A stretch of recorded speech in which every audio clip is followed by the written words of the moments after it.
Hello and welcome to my channel. Say hi to a happy day. In this channel, I would like to share tales and stories I personally picked and are my kids' favorite book stories. Let's enjoy listening while I read to you The Lion King. Who's responsible? Simba was far from home when he met Timon and Pumbaa. "You okay, kid?" Timon asked. "I guess so," Simba said with a sigh. Timon and Pumbaa could tell the lion cub was lost, tired, and sad. They invited Simba to join them. Timon and Pumbaa liked the easy life. No problems, no responsibilities, and they had a motto that summed up their attitude. "Repeat after me," Timon said. "Hakuna Matata." "It means no worries," Pumbaa explained. When his new friends took him to their jungle home, Simba was amazed by its beauty. "You live here?" he asked, impressed. "We live wherever we want," Timon said. Simba liked his new friends' carefree way of living. They didn't care about where he was from or why he'd run away, and that was just fine with Simba. It didn't take Simba long to fall into Timon and Pumbaa's Hakuna Matata style.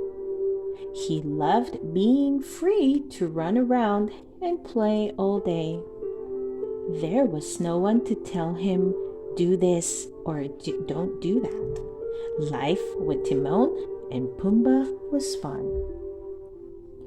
When Simba and his new friends came across a big mud puddle, Simba was the first to jump in. "This is great!" he shouted. He could get as muddy as he wanted and didn't have to take a bath. No worries. Pumbaa jumped in too, splattering mud everywhere. "Whoa, nice one, Pumbaa," Timon said, laughing. After a full day of playing in the mud, eating bugs, and living like Timon and Pumbaa, it was time for bed. While Pumbaa slept, Timon and Simba stayed up, telling jokes and funny stories. Then Timon stood up and yawned. "Well, that's it for me, kid," he said, climbing into his hammock. "I'm beat. Good night." Within moments, he was fast asleep. Pumbaa and Timon snored loudly. Simba was having so much fun trying to catch fireflies, he didn't mind that his friends had fallen asleep. Simba was too excited to go to bed.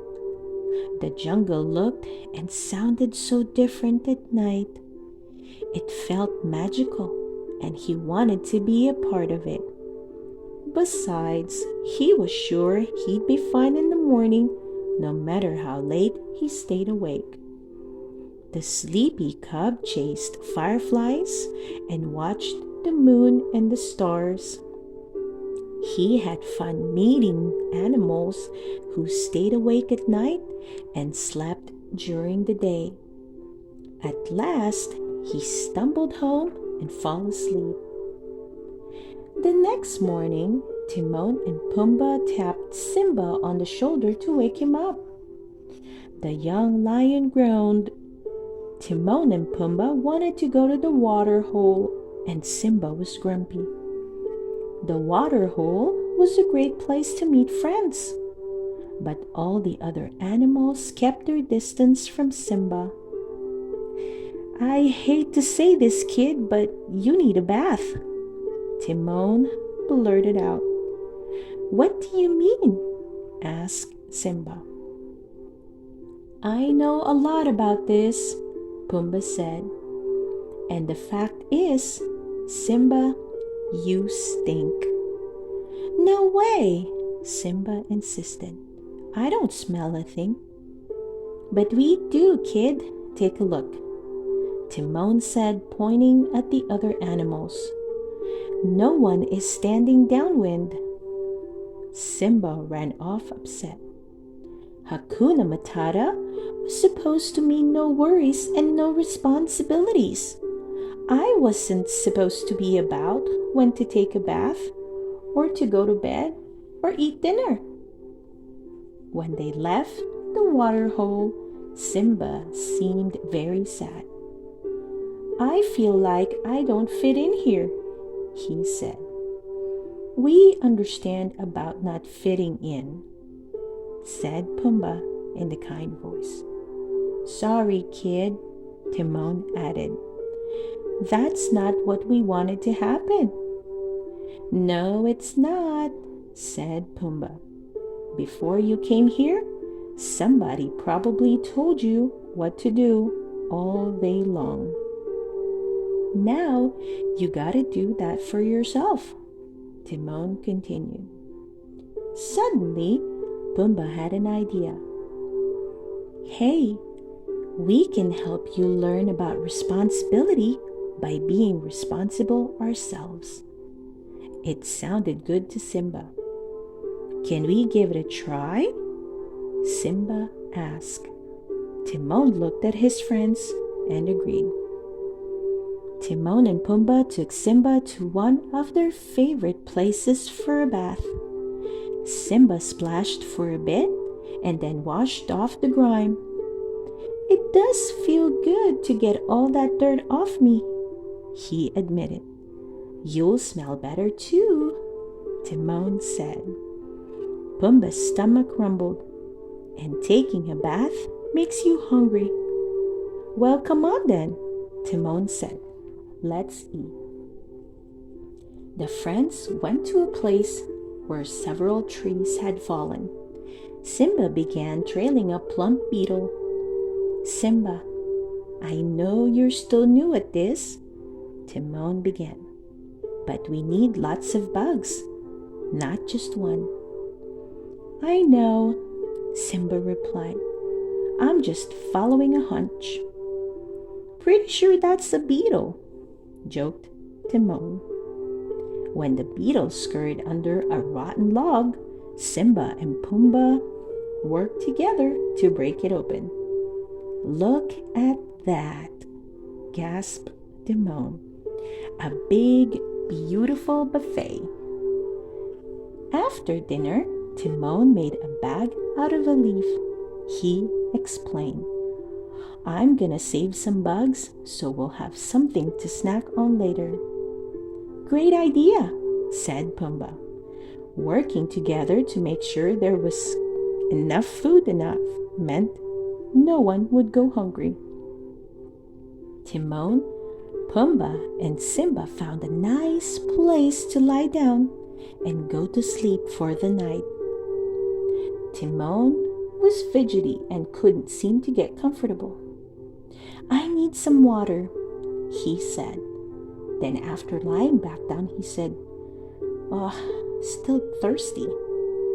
After a few repeats of that, Pumbaa finally said, Timon, go to bed.